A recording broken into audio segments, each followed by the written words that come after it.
साथियों नमस्कार, मैं दिनेश कुमार सिंह। मेरे इस YouTube चैनल में आप सबका हार्दिक अभिनंदन और स्वागत है। आज मैं आपके बीच एक नए विषय के साथ उपस्थित हूं और विषय है उत्तर प्रदेश राजस्व संहिता की धारा 15, जिसके अंतर्गत राज्य सरकार को अधिकार है कि वह जिलों में नायब तहसीलदार की तैनाती और नियुक्ति करे। साथियों, इससे पहले मैंने commissioner, additional commissioner judicial, collector, additional collector judicial, उप जिलाधिकारी, अपर उप जिलाधिकारी न्यायिक, तहसीलदार और तहसीलदार न्यायिक के संबंध में वीडियो बनाए हैं जो मेरे इसी चैनल पर उपलब्ध है, जो आप देख सकते हैं। साथियों, नायब तहसीलदार धारा 15 में यह प्रावधान किया गया है कि उत्तर प्रदेश में नायब तहसीलदार की तैनाती इस धारा के अधीन की जाती है और राज्य सरकार द्वारा की जाती है। ये धारा क्या कहती है कि राज्य सरकार प्रत्येक जिले में उतने व्यक्तियों को जितना वह उचित समझे नायब तहसीलदार नियुक्त कर सकती है, जो इस संहिता या तत्समय प्रबंध किसी अन्य विधि द्वारा या अधीन उनको प्रदत्त शक्तियों का प्रयोग और उन पर अधिरोपित जो कर्तव्य हैं उनका निर्वहन करेगा। इस प्रकार इस धारा के अधीन नायब तहसीलदारों की नियुक्ति का प्रावधान किया गया है। साथियों, 2006 की इस संहिता के लागू होने के पहले जो 39 कानून रद्द किए गए, समाप्त किए गए, उनमें एक महत्वपूर्ण कानून था यूपी लैंड रेवेन्यू एक्ट 1901। उसके अंतर्गत धारा 17 थी, जिसके अंतर्गत तहसीलदार और नायब तहसीलदार की नियुक्ति का प्रावधान था। अब नया जब उत्तर प्रदेश राजस्व संहिता बनी, राजस्व संबंधी नया कानून एक बन गया, तो इसकी धारा 14 में तो तहसीलदारों की नियुक्ति का प्रावधान कर दिया गया और नायब तहसीलदारों के लिए एक अलग धारा बना दी गई, धारा 15। तो इस तरह उत्तर प्रदेश राजस्व संहिता की धारा 15 के अधीन राज्य सरकार को अधिकार है कि वह जितना उचित समझे उतने व्यक्तियों को नायब तहसीलदार जिलों में नियुक्त कर सकती है। और ये जो नायब तहसीलदार नियुक्त होंगे, इस संहिता में जो उनको शक्तियां दी गई हैं, कर्तव्य और अधिकार दिए गए हैं, उन सबका निर्वहन करेगा। साथियों, इसी संहिता के अंतर्गत धारा 4 की उपधारा 16 में यह प्राविधान किया गया है कि नायब तहसीलदार का जो न्यायालय होगा वो राजस्व न्यायालय कहलाएगा। इस प्रकार जब भी नायब तहसीलदार कोर्ट में बैठ करके मुकदमों का निस्तारण करेगा तो उसकी कोर्ट राजस्व न्यायालय कहलाएगी। यह प्रावधान उत्तर प्रदेश राजस्व संहिता की धारा 4(16) में किया गया है। धारा 4 की उपधारा 17 में प्रावधान किया गया है कि नायब तहसीलदार राजस्व अधिकारी होगा। जो राजस्व अधिकारियों की परिभाषा दी गई है धारा 4 की उपधारा 17 में, उसमें नायब तहसीलदार को भी शामिल किया गया है। साथियों, इस नए कानून के लागू होने के पहले अधिसूचनाओं द्वारा कुछ नायब तहसीलदारों को अधिकार दिए गए थे। वह अधिसूचनाएं जो इस कानून के पहले की हैं, इस कानून में धारा 230(2) में प्रावधान कर दिया गया कि वह अधिसूचनाएं मानी जाएंगी जैसे इस संहिता के अधीन जारी की गई हो। तो वो जो अधिसूचना है वो आज भी प्रभावी मानी गई है इस नए अधिनियम के अंतर्गत भी।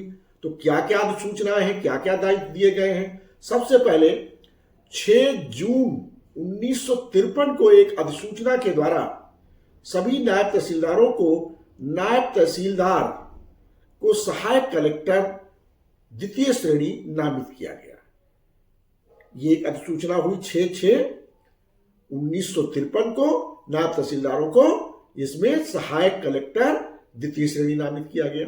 31 अगस्त 1959 को एक दूसरी अधिसूचना जारी हुई, जिसमें Uttar Pradesh land revenue act, जिसमें म्यूटेशन का था, दाखिल खारिज आदि के कार्य थे, कि धारा 33, धारा 35 और धारा 40, इन धाराओं के जो शक्तियां तहसीलदार की थी वह भी इन नायब तहसीलदारों को प्रदत्त की गई। धारा के अंतर्गत जो मुकदमे हैं वह नायब तहसीलदार तहसीलदार की हैसियत से उनकी शक्ति का प्रयोग करके सुनवाई कर सकते हैं।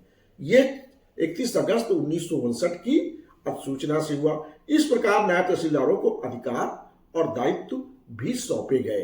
साथियों, इनके क्या क्या अधिकार किस किस अधिनियम में हैं, क्या क्या दायित्व है उसका एक अलग से वीडियो बनाएंगे जो आप देख सकेंगे। नायब तहसीलदार की भर्ती कहां से होती है, इस पर भी चर्चा कर लेते हैं। नायब तहसीलदार की भर्ती एक तो सीधी भर्ती होती है, उत्तर प्रदेश लोक सेवा आयोग से चयनित होते हैं। जो पीसीएस की परीक्षा होती है उसमें नायब तहसीलदार के पद भी अब होते हैं, उसी के साथ इनका भी एग्जाम होता है। और नायब तहसीलदार की सीधी भर्ती उत्तर प्रदेश लोक सेवा आयोग के माध्यम से होती है। कुछ प्रतिशत जो है अमीन, संग्रह अमीन जो होते हैं, कलेक्शन अमीन, उनकी पदोन्नति भी नायब तहसीलदार के पदों पर की जाती है। कुछ राजस्व निरीक्षक जो होते हैं उनकी पदोन्नति नायब तहसीलदार के पदों पर की जाती है। इस तरह 3 स्रोत हैं नायब तहसीलदार के पद पर आने के लिए, और ये समय समय पर व्यवस्थाएं सरकार अपने अनुसार बदलती रहती है। और 3 स्रोतों से नायब तहसीलदार, तो ये तो भर्ती का स्रोत हो गया। इनकी पदोन्नति की क्या स्थिति है? आप जानते हो कि जो नायब तहसीलदार पे नियुक्त होता है उसके आगे की पदोन्नति तहसीलदार के पद पर होती है। 2, 3, 4 साल रहने के बाद वह तहसीलदार जो है डिप्टी कलेक्टर पीसीएस में चयनित हो जाता है। उसमें एडीएम का पद है, एसडीएम का पद है, सीडीओ का पद है, तमाम सारे पद हैं जो पीसीएस के होते हैं वो उनको मिलते हैं। और कुछ सालों के बाद पीसीएस से आईएएस भी बनने का अवसर होता है। अभी हाल ही में 2 अधिकारी जो नायब तहसीलदार से आए थे वो पीसीएस में भी चयनित हुए, और पीसीएस की सेवा करने के बाद कुछ सालों बाद उनका आईएएस में भी चयन हो गया।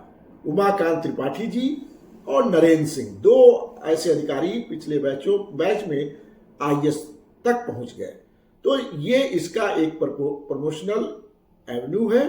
जब नायब तहसीलदार कोई पद पर आता है तो सबसे पहले उसे प्रोबेशन पर रखा जाता है, और जब प्रोबेशन पूरा हो जाता है तो उसे अस्थायी किया जाता है।